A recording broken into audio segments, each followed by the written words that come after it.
Kris Lees, tell us why you've identified the coast as a suitable race for Tavi time.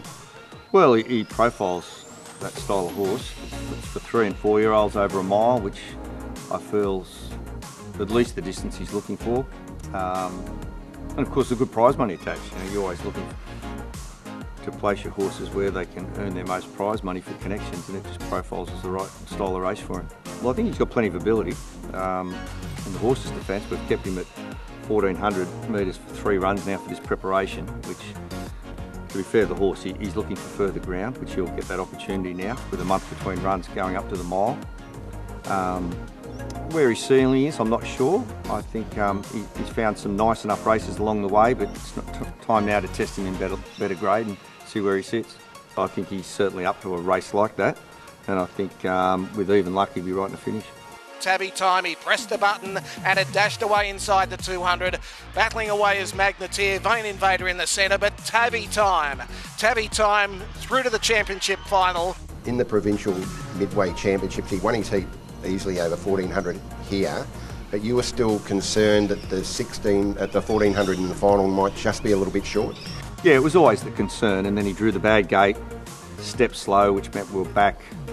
We were too close to the eventual winner. The perfect world, we needed to be 3 or 4 lengths in front of him approaching the corner, because he's got that wonderful turn of foot, the winner. So we were always in trouble when he stepped a little slow from that wide gate. That said, he closed really well in the race without really threatening. But importantly, from that view, that he's come out of it well. Yeah, we haven't fully tested him. We're stepping up. He had a run in Queensland over further ground and he's a touch unlucky. So I think at some stage he'll get to 2,000 metres, maybe beyond. But the mile's a nice stepping stone. He's qualified for the big dance, and obviously he's going to the coast. You won both of those races with Rustic Stool, who also won the Scone Cup, obviously a 1600 metre specialist.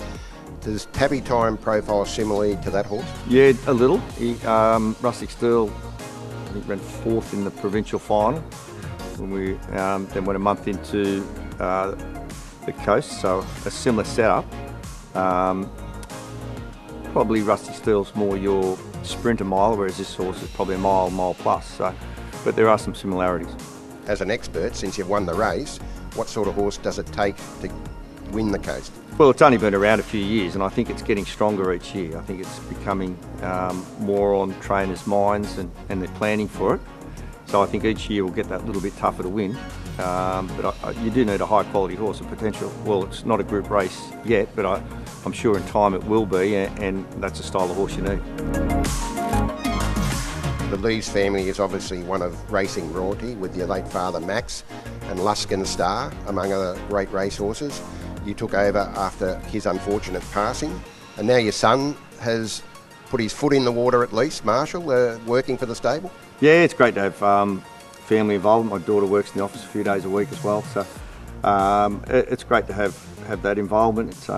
He's only just started and he's enjoying it, so long way to go, but really looking forward to see what the future unfolds. Has he been interested for a long time? Was he like you and just following his dad around? Not quite as much, I've got to say, but because kids have got so much opportunity and various things to do these days, but he's certainly really involved now and loving it. You have got that solid group of people you trust on your payroll, haven't you? Oh, most definitely. And I said previously, without them, you couldn't do it. It's a big business now for the bigger stables, and you're very reliant on good people. You need to have an understanding wife. Most definitely, and I have that. And Christy, she's very understanding and very supportive, which you need. What do you like if you go to the races with a chance in a big race that you think is red hot and it gets beat? What do you like after that? Oh, I'm probably better on my own. And the wife understands that? Yeah, she does, yeah. I'm probably given a bit of space. This game, you've only got 40 minutes or so to regroup for the next race. So I think you've got to be fair to your connections with your next horse. When you're disappointed after a big race, you've got to move on, and there's plenty of time to reflect later in the day.